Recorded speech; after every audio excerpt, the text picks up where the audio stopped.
বিরতির পর স্বাগত। আবারও রাজধানী আগরতলা থেকে অপহরণের অভিযোগ জানা যায়। মেলার মাঠ এলাকার বিশিষ্ট সাউন্ড ব্যবসায়ী গৌতম সাহা নিখোঁজ। অপহরণের অভিযোগ গতকাল আনুমানিক রাত 1টার সময় বাড়ি থেকেই নিখোঁজ হয়ে যায় পরিবার পরিজনরা রীতিমতো আতঙ্কিত।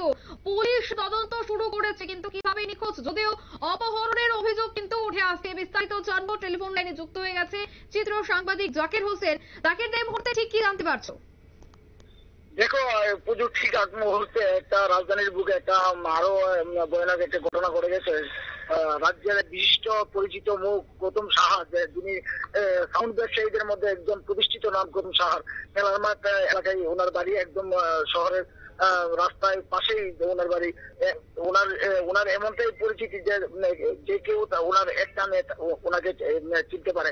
এই গৌতম সাহাকে গতকাল রাত আনুমানিক 1টার পর থেকে কিন্তু খুঁজে পাওয়া যাচ্ছে না। পরিবারের সূত্রে যে খবর পেলাম যে রাত্রে প্রতিদিনের মতোই রাত্রে খাওয়া দাওয়া সেরে ওনার বাড়ির সামনে কিন্তু উনি রাস্তায় যে রয়েছে সেই রাস্তায় হাঁটাহাঁটি করে। ঠিক গতকাল রাত্রে আনুমানিক 1টার সময় খাওয়া দাওয়া সেরে ওনার বাড়ির সামনে যে রাস্তা রয়েছে সেই রাস্তা দিয়ে হাঁটাহাঁটি করছিল। হঠাৎ করে সিসি ক্যামেরার একটু আড়াল হতেই ওনাকে আর খুঁজে পাওয়া যায়নি এবং উনি আর বাড়িতে ফিরে আসেনি।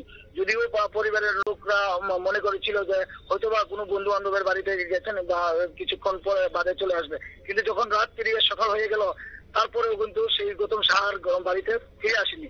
তারপরে কিন্তু পরিবারের মধ্যে একটা আতঙ্কের বাজ নেমে আসে এবং পরিবারের লোক আতঙ্কিত হয়ে পড়ে এবং চারিদিকে ছড়িয়ে পড়ে সেই গৌতম সাহার নিখোঁজের সংবাদ। এমনকি পশ্চিম থানার পুলিশকে জানানো হয়। পশ্চিম থানার পুলিশ বাড়িতে গিয়ে সেই তথ্য সংগ্রহ করে এবং এখন প্রশাসনিকভাবে কিন্তু চারিদিকে দৌড়ঝাঁপ শুরু হয়েছে গৌতম সাহার খোঁজ করতে। কিন্তু কথা হলো গিয়ে যে এত রাত্রে যে সিসি ক্যামেরা রয়েছে, রাস্তার সিসি ক্যামেরা, সেই সিসি ক্যামেরাতে কিন্তু ওনার অপহরণের ছবি কিন্তু পাওয়া যায়নি। শুধু একটা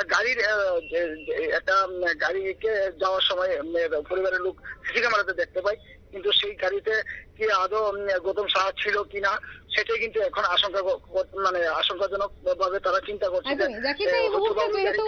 অপহরণের অভিযোগ উঠছে, সেক্ষেত্রে কি এখনো পর্যন্ত পুলিশি জিজ্ঞাসাবাদে কিছু বেরিয়ে এসেছে বা কাউকে কি এখনো পর্যন্ত গ্রেফতার করা সম্ভব হয়েছে? কি আপডেট রয়েছে? দেখো, পুলিশ যখনই খবরটা পায় সকাল পরিবার থেকে পুলিশকে জানানো হয় যে গৌতম সাহাকে খুঁজে পাওয়া যাচ্ছে না, আর পরিবারের একটা নিখোঁজ ডায়েরি তারা করেন, তখন কিন্তু পুলিশ দৌড়ঝাঁপ শুরু করে এবং বিভিন্ন দিক দিয়ে গৌতম সাহাকে খোঁজার জন্য চেষ্টা করছে। এখনো পর্যন্ত খবর যতটুকু পাওয়া যায় কিন্তু এখনো গৌতম সাহার কোনো প্রুফ খুঁজে পায়নি রাজধানীর পুলিশ। একদমই, ধন্যবাদ। অর্থাৎ সংশ্লিষ্ট এলাকায় তীব্র চাঞ্চল্য। মেলার মাঠ এলাকার বিশিষ্ট সাউন্ড ব্যবসায়ী গৌতম সাহা, তিনি গতকাল রাত থেকেই নিখোঁজ। রীতিমতো অভিযোগ উঠছে অপহরণের। তবে যদি অপহরণ হয়ে থাকে তবে কারাই অপহরণ করলো, এর পেছনে মূল রহস্য কি থাকতে পারে, সবটাই কিন্তু পুলিশি তদন্তে বেরিয়ে আসবে। নিয়ে নিচ্ছে ছোট্ট একটি বিজ্ঞাপন বিরতি, সঙ্গে থাকুন।